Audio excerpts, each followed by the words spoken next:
O jovem sentiu como se estivesse caindo. Toda a sala começou a girar e a desaparecer, dissolvendo-se. Na escuridão, a moradia finalmente desapareceu do campo de visão do herói, e ele começou a voar, em um espaço desconhecido para ele, sem saber o que estava acontecendo e o que fazer.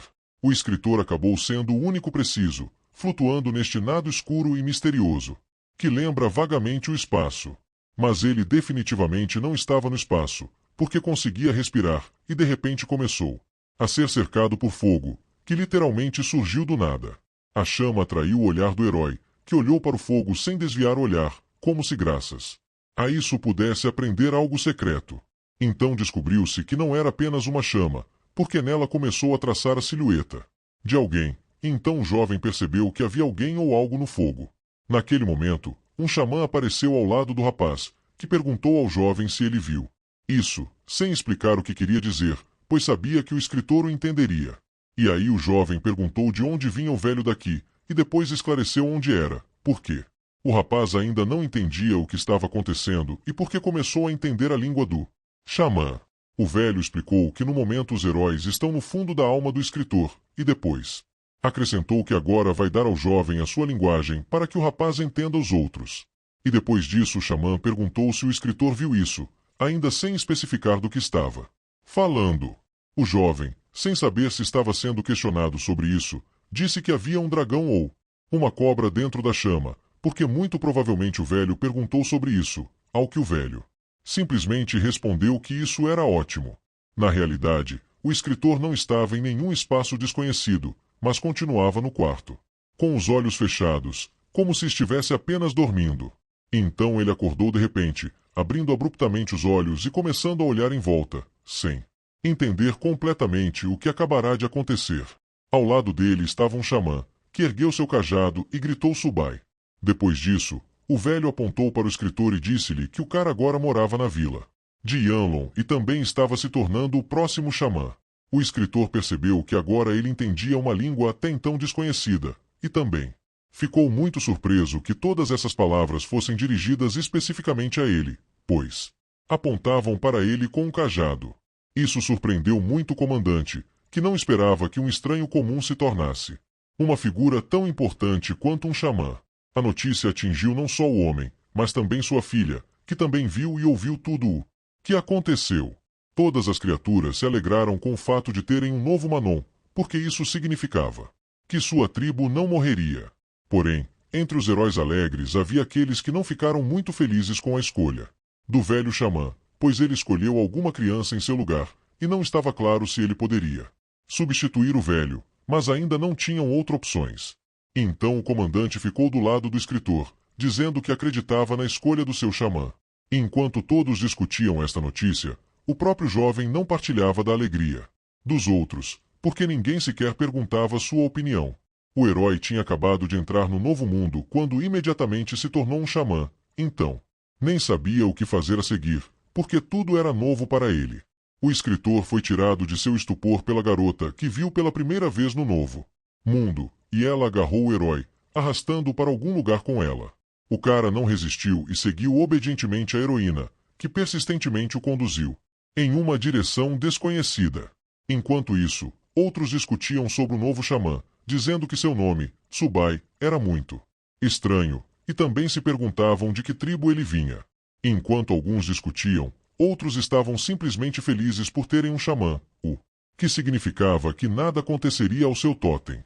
Graças ao escritor, todos ficaram felizes por não se tornarem pares e não decepcionarem seus ancestrais, e o jovem ainda não entendia como de repente se tornou xamã e se isso era normal.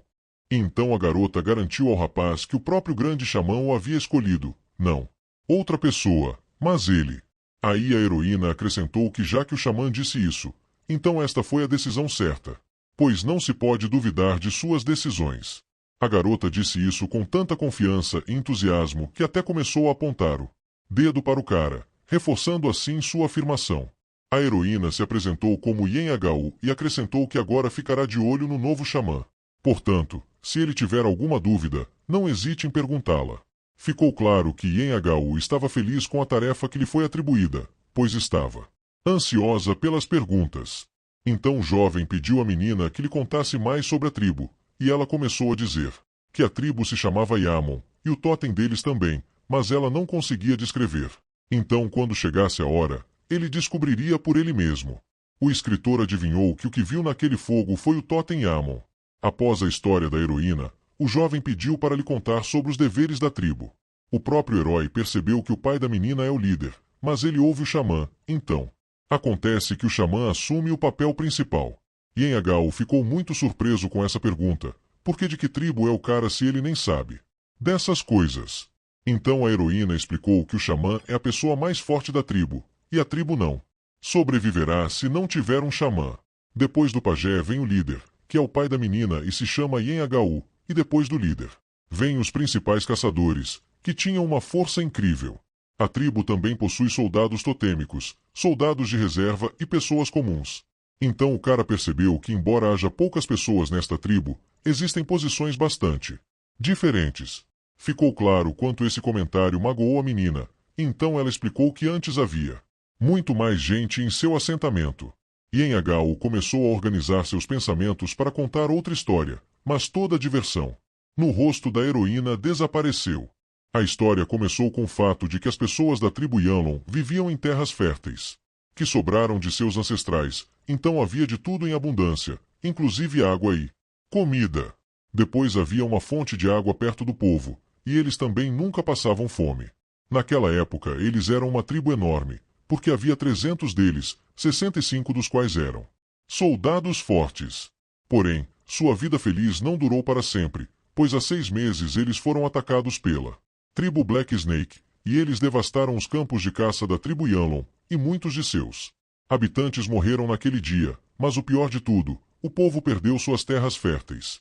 Devido ao fato dos heróis não terem resistido à tribo da Cobra Negra, eles tiveram que se mudar para o local onde estão agora. A garota disse com segurança que deveria se tornar mais forte para salvar seus companheiros, que definhavam no cativeiro, e depois devolver as terras de seus ancestrais. Enquanto Yenhagao gritava que vingaria todos os que morressem, o escritor pensava silenciosamente em tudo o que acabará de ouvir. Depois disso, os heróis se recuperaram da tristeza e foram inspecionar os arredores, para que o novo xamã soubesse onde deveria morar agora. E embora a tribo tenha perdido suas terras férteis, ficou claro que a heroína amava o lugar onde estavam atualmente. Foi assim que os heróis passaram o tempo enquanto Yenhagao a mostrava ao cara onde estava tudo, pois era importante para ele saber de tudo isso. Após a caminhada, o jovem entendeu como as coisas estavam e concluiu que as coisas para esta tribo não poderiam ser piores. Quase todos os residentes são magros e pálidos, por isso ficou claro que eles claramente não tinham comida suficiente e estavam morrendo de fome. Havia pouca comida por pessoa, então todos estavam desnutridos, o que era triste. Também foi um problema que as condições climáticas, juntamente com a falta de higiene, criassem um ambiente ideal para a propagação de bactérias. E se uma epidemia começar, as consequências serão terríveis e muitos não conseguirão sobreviver. A situação era tão difícil que o novo xamã nem sabia por onde começar para de alguma forma ajudar os demais. E aí o cara ouviu um barulho e uma cabeça que dizia que estava carregando o sistema auxiliar diário. De fato, algo começou a carregar e então apareceu uma mensagem informando que o sistema de assistência diária havia sido ativado. O download foi bem sucedido, então uma placa com este sistema apareceu na frente do jovem. O herói pensou que por ser escritor sabia que isso iria acontecer, pois onde sem ele? Então decidiu tentar controlá-lo usando o poder do pensamento, perguntando ao sistema quais funções ele possui. Então o jovem ouviu as funções atualmente disponíveis para ele, após o que o sistema disse que ele precisava fazer check-in todos os dias para receber conjuntos aleatórios. Para iniciantes, cada vez que um herói faz check-in, há uma pequena chance de receber um conjunto médio, e uma chance muito pequena de receber um conjunto avançado. A marca mensal tem garantia de produção de um conjunto médio e a marca anual tem garantia. E embora o sistema dissesse que outros conjuntos auxiliares seriam abertos após o primeiro ano, o escritor percebeu que não havia tanta ajuda quanto esperava. Afinal, o cara não tente esperar um ano inteiro, porque nesse tempo toda a tribo vai morrer de fome. Então o jovem parou abruptamente, porque de repente algum pensamento lhe veio à cabeça. Acontece que o jovem ficou interessado em saber se outras pessoas podiam ver a interface do sistema e então descobriu que apenas o próprio proprietário poderia vê-la.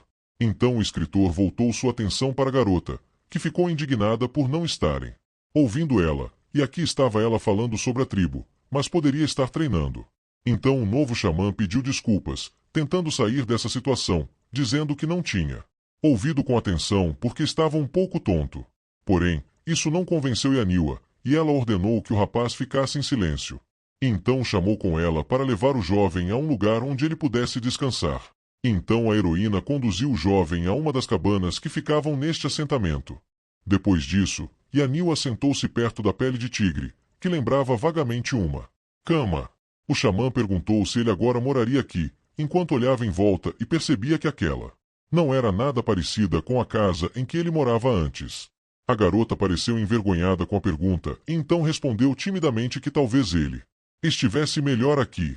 O jovem não prestou atenção à mudança repentina de humor da heroína, dizendo-lhe que estava muito cansado e que finalmente conseguiria descansar. Depois disso, o cara pulou nesse tipo de cama e nem percebeu que Yaniwa não estava muito feliz com isso. Mas então a garota aceitou o fato de que o xamã não poderia ser detido, então ela simplesmente continuou sentada em silêncio. Então o escritor sentiu o cheiro da pele do tigre e percebeu que tinha um cheiro estranho. Ele acabou achando que cheirava um pouco a leite, então gostou. Naquele momento, a heroína de repente voou para o jovem, gritando que ele não deveria cheirar a pele do tigre e nem tocar em nada aqui. O escritor não previu tal impulso da garota, então ficou muito surpreso com a forma como ela reagiu a ações tão simples. Então Yaniwa explicou sua reação dizendo que ela estava dormindo no mesmo lugar onde o novo xamã estava deitado.